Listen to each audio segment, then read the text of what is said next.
আওয়ামী লীগের যারা এই লুটেরা বাহিনী ছিলেন, সতর্ক সাবধানে থাকবেন। রাস্তাঘাটে কিন্তু আপনারা ঘোরাফেরা করলে মানুষজন যে কোনো জায়গায় যে কোনো অপ্রীতিকর ঘটনা ঘটিয়ে দিতে পারেন।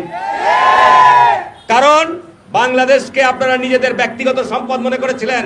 অতীতে যাদের রং পথ পরিবর্তন করেছিলেন, যারা দালালি করেছিলেন, তারা দয়া করে সোজা হয়ে যান, আর নাহলে জেলা ছেড়ে চলে যান, আর না হলে রেহাই কেউ পাবেন না। আমরা শুধু সমাবেশ করে বসে থাকবো না। যারা অবিচার অনাচার করেছে, লুটপাট করেছে এই চাঁপাইনবাবগঞ্জ জেলাতে, তাদেরকে বিচারের কাঠগড়ায়। বাংলাদেশের যে সংকটকাল চলছে, এই সংকটকালের জন্য দায়ী কে? শেখ হাসিনা বাংলাদেশের শুধু গণতন্ত্রকে হত্যা করে নাই, বাংলাদেশের ব্যাংক লুটপাট করেছে, অর্থনীতিকে ধ্বংস করেছে, বাংলাদেশের শিক্ষা ব্যবস্থাকে ধ্বংস করেছে, বাংলাদেশের চিকিৎসা ব্যবস্থাকে ধ্বংস করেছে, বাংলাদেশের বিচার ব্যবস্থাকে ধ্বংস করেছে, বাংলাদেশের প্রশাসনকে ধ্বংস করেছে, বাংলাদেশের সমস্ত আর্থিক প্রতিষ্ঠানগুলিকে ধ্বংস করেছে, বাংলাদেশের আইন প্রক্রিয়ার সংস্থাকে ধ্বংস করেছে। এই ধ্বংসপ্রাপ্ত বাংলাদেশকে আজকে গড়ে তোলার জন্য আমরা প্রস্তুত আছি ইনশাআল্লাহ। জাতীয়তাবাদী স্বেচ্ছাসেবক দল এই অন্তর্বর্তীকালীন সরকারের সকল পদক্ষেপকে আমরা এগিয়ে নিয়ে যাওয়ার জন্য সর্বাত্মকভাবে সহযোগিতা করবেন। আর অত্যন্ত স্পষ্টভাবে বলতে চাই, আওয়ামী লীগের যারা এই লুটেরা বাহিনী ছিলেন, সতর্ক সাবধানে থাকবেন। রাস্তাঘাটে কিন্তু আপনারা ঘোরাফেরা করলে মানুষজন যে কোনো জায়গায় যে কোনো অপ্রীতিকর ঘটনা ঘটিয়ে দিতে পারেন। কারণ বাংলাদেশকে আপনারা নিজেদের ব্যক্তিগত সম্পদ মনে করেছিলেন, বাংলাদেশের সমস্ত প্রতিষ্ঠানগুলোকে নিজেদের ব্যক্তিগত প্রতিষ্ঠান মনে করেছিলেন। আজকে স্বেচ্ছাসেবক দলের প্রতিষ্ঠাবার্ষিকীর এখান থেকে আওয়াজ তুলতে চাই যে বাংলাদেশের মধ্যে চাঁপাইনবাবগঞ্জ আল্লাহর রহমতের একটি জেলা। এখানে যারা প্রশাসনের বিভিন্ন জায়গায় দায়িত্ব রয়েছেন, যারা অতীতে যাদের রং পথ পরিবর্তন করেছিলেন, যারা দালালি করেছিলেন, তারা দয়া করে সোজা হয়ে যান, আর নাহলে জেলা ছেড়ে চলে যান, আর না হলে রেহাই কেউ পাবেন না। বৈষম্য বিরোধী ছাত্র আন্দোলনের তারা সজাগ রয়েছে, তারা তৎপর রয়েছে। খবর পাওয়া মাত্রই যেখানে যারা এই ধরনের অপকর্মে লিপ্ত হবেন, সেখানে তারা তড়িৎ গতিতে উপস্থিত হবেন ইনশাআল্লাহ, এবং সেইখানে স্বেচ্ছাসেবক দলের নেতা কর্মীরা গিয়ে উপস্থিত হবে। আমি বক্তব্য বাড়াবো না। আমাদের আজয়পুর বিলের ওখানে একটি জনসভা রয়েছে। আমি স্বেচ্ছাসেবক সবাইকে অনুরোধ করব, তোমাদের এইটা উদ্বোধন করে তোমরা সবাই মিলে ওখানে আসো। ওইখানে আমাদের বিস্তারিত আলোচনা করবো ইনশাআল্লাহ। আগামী 24 তারিখ রোজ শনিবার বিকালে পৌরসভার পার্কে আমাদের বিরাট জনসভার আয়োজন করেছি। কি সবাই সেখানে আসবা তো? আরো বেশি করে সব সংগঠিত করে সেইখানে আসতে হবে। এবং যে অনাচার অবিচার চলেছে, আমরা শুধু সমাবেশ করে বসে থাকবো না। যারা অবিচার অনাচার করেছে, লুটপাট করেছে এই চাঁপাইনবাবগঞ্জ জেলাতে, তাদেরকে বিচারের কাঠগড়ায়। বক্তব্য বাড়ালাম না। স্বেচ্ছাসেবক দলের আজকের এই প্রতিষ্ঠা বার্ষিকীতে আবারও সবার প্রতি আন্তরিক শুভেচ্ছা অভিনন্দন জানিয়ে, দেশনেত্রী বেগম খালেদা জিয়া আজকে মুক্ত হয়েছেন। আজকে তার জন্য আল্লাহর কাছে আমরা দোয়া করব যে আল্লাহ পাক ওনাকে হায়াতে তয়্যবা দান করেন। ক্ষমতায় থাকার জন্য তারা সর্বশক্তি নিয়োগ করেছিল। তাদের অবস্থাটা এমন যে তারা 18 কোটি মানুষকে হত্যা করে হলেও তারা ক্ষমতায় থাকতে চায়। সংগ্রামী ভাই বন্ধুগণ,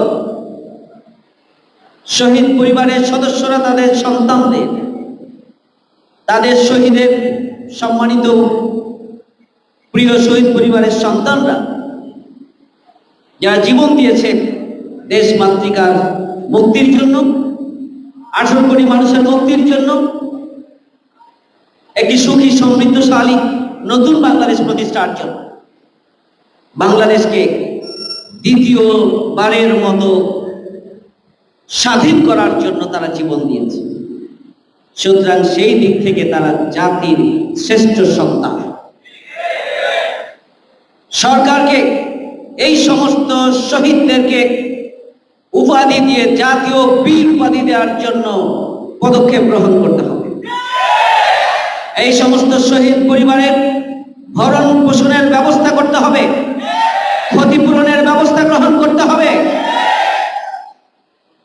শহীদ পরিবারের সম্মানিত সদস্য যারা ছোট্ট বাচ্চা রয়েছে, ভাই বোন রয়েছে, ছেলে মেয়ে রয়েছে, তাদের প্রতিপালনের জন্য রাষ্ট্রের পক্ষ থেকে ব্যবস্থা গ্রহণ করতে হবে।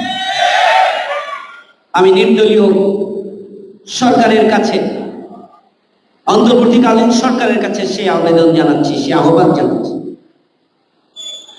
যাদের রক্তের উপরে আজকের এই সরকার গঠিত হয়েছে, তাদের প্রধান কাজ হবে কতজনকে খুন করা হয়েছে, কতজনকে আহত করা হয়েছে, কতজনকে পঙ্গু করা হয়েছে, কতজনকে অন্ধ করা হয়েছে, তার তালিকা অতি দ্রুত সম্পন্ন করে এই খুনের সাথে যারা জড়িত সেই সমস্ত গণহত্যাকারী শেখ হাসিনার সরকার, তার দল আওয়ামী লীগ, তার মন্ত্রী পরিষদ, তার এমপি এবং যারা ইন্ধন জুগিয়েছে আওয়ামী লীগ, যুবলীগ, ছাত্রলীগ, যারা ময়দানে ভূমিকা পালন করেছেন, যারা প্রশাসনে থেকে এই অবৈধ সরকারকে ক্ষমতায় থাকতে এবং প্রশাসনের আইন শৃঙ্খলা বাহিনীর বিভিন্ন জায়গায় থেকে এই আওয়ামী অপশক্তিকে ক্ষমতায় রাখার জন্য ইন্ধন জুগিয়েছে, সাহস জুগিয়েছে, অস্ত্র প্রয়োগ করেছে, তাদের বিচারের আওতায় নিয়ে আসতে হবে।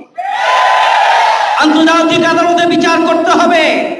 আমরা জামাত ইসলামী বাংলাদেশের পক্ষ থেকে আহ্বান জানিয়েছি, জাতিসংঘের পক্ষ থেকে বিচারের প্রক্রিয়া শুরু হবে। সম্মানিত উপস্থিতি, আমরা বাংলাদেশের চলমান সরকারকেও আমরা দাবি দিয়েছি, তাদের অবিলম্ব হারিয়েছি, মেয়ে হারিয়েছি, বোন হারিয়েছি, আমাদের হাজব্যান্ড হারিয়েছে, কেউ কেউ স্ত্রী হারিয়েছে। এটা বেদনা, এটি পূরণ হওয়ার নাম। আমরা দোয়া করি আল্লাহ রাব্বুল আলামিন যেন তা পূরণ করে দেন। আল্লাহ রাব্বুল আলামিন যেন অভিভাবকের দায়িত্ব গ্রহণ করেন, আমরা সেই জন্য দোয়া করি। অন্যদিকে আপনারা এই দেশের ইতিহাসের গর্বিত সন্তান, একবার জন্মেছি, মৃত্যু হবেই আমাদের শহীদ। শহীদ আনাস বলেছেন, যেহেতু মৃত্যু একদিন হবে, আমার আপনার মৃত্যুবরণ করতে হবে। প্রতিদিন শত শত মানুষ গোটা পৃথিবীতে মারা যাচ্ছে, বিভিন্ন ঘটনায় মারা যাচ্ছে, কিন্তু দেশকে স্বাধীন করার জন্য 18 বছর যাবৎ নির্যাতিত, নিষ্পেষিত জনগণের মুক্তির জন্য একটি স্বাধীন সার্বভৌম বাংলাদেশ, বসবাসযোগ্য বাংলাদেশ উপহার দেওয়ার জন্য যারা জীবন দিয়েছেন তাদের মৃত্যু আর সাধারণ মৃত্যু এক হতে পারে না। বাংলাদেশের ইতিহাসে দ্বিতীয় স্বাধীনতা যুদ্ধের ইতিহাসে এটি স্বর্ণাক্ষরে লেখা থাকবে। আপনার সন্তান, আপনার ভাই, আপনার ছেলে, আপনার হাজব্যান্ড, আপনার ওয়াইফ, আপনার বাবা যিনি চলে গিয়েছেন, অবশ্যই তাদের যেতেই হতো, আজ হোক না।